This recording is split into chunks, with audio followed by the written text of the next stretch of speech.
మరి neat under గ్రాడ్యుయేషన్లో దేశంలో ఒక పెద్ద కుంభకోణం.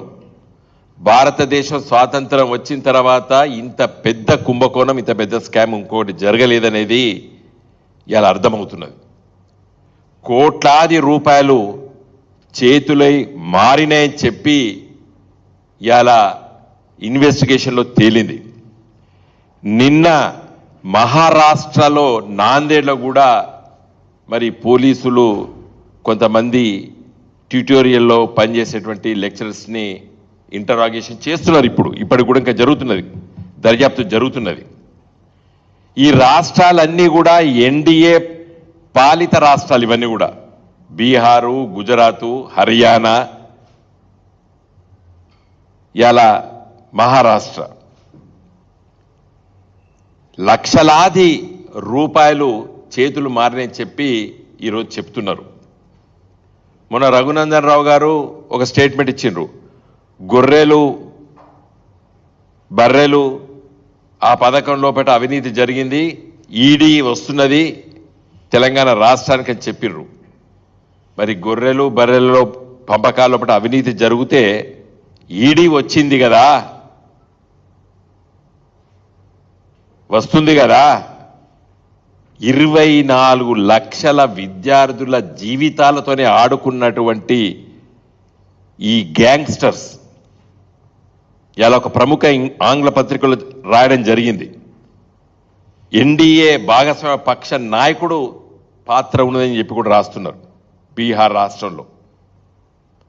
తర్వాత దీని కింగ్ పిన్ ఎవరైతే అరెస్ట్ చేసేసారో గత 20 సంవత్సరాల నుండి పేపర్ లీకేజ్ లోపల మొనగాడట అతను. అది కూడా ఇలా ఒక ఆంగ్ల పత్రిక, చాలా లీడింగ్ న్యూస్ పేపర్ ఇలా రాసింది. ఎందుకు ఈడీ ఎంటర్ కాలేదు ఇప్పటి వరకు నేను ప్రశ్నించదలుచుకున్నాను. చిన్న చిన్న వాటికి money laundering act, prevention of money laundering act PMLA యాక్ట్ను ఇన్వోక్ చేసి ఉరికూరికి వచ్చింది కదా ఎన్ఫోర్స్మెంట్ డైరెక్టరేట్. ఇవాళ ఎందుకు రావడం లేదు అని ఇవాళ ఉదయం పూట సుప్రీంకోర్టులో పిటిషన్ వేసారు విద్యార్థులు. ఎన్ఫోర్స్మెంట్ డైరెక్ట్ ఏం చేస్తున్నది అని సుప్రీంకోర్టుకు పోవాల్సి వచ్చింది. ఇవాళ విద్యార్థులు పోయినరు ఇవాళ సుప్రీంకోర్టుకి.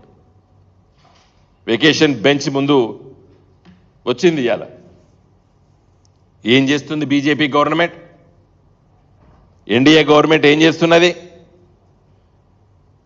బండి సంజయ్ గారు 10th క్లాస్ పరీక్ష పేపర్ లీకేజ్ అయిందని చెప్పి ఆ రోజు ఏది పోయిన సంవత్సరం ఏప్రిల్ 7, 2023 నాడు బండి సంజయ్ గారు ఓ పత్రికా విలేకరుల సమావేశంలో ఒక్కొక్క విద్యార్థికి ₹1,00,000 కంపెన్సేషన్ ఇవ్వాలి, కేటీఆర్ని బర్తరఫ్ చేయాలి, హైకోర్టు జడ్జితో విచారించాలని చెప్పినటువంటి బండి సంజయ్ గారు ఇలా లక్షలాది మంది 24 లక్షల మంది విద్యార్థులతో చెలగాటమాడినటువంటి బీజేపీ ప్రభుత్వము మరి లక్ష రూపాయలు ఇస్తారా కంపెన్సేషన్ వీళ్ళకి? నీ మాటల్లో నువ్వే చెప్పినావు ₹1,00,000 ఇవ్వాలని చెప్పి. ఇలా మంత్రివి ఇప్పిస్తావా లక్ష రూపాయలు ఒక్కొక్క విద్యార్థికి? 24 లక్షల మంది విద్యార్థులు ఇలా దేశవ్యాప్తంగా క్వశ్చన్ పేపరు వాట్సాప్లలో తిరిగింది. రోజు తవ్వుతుంటే వెళ్తున్నదని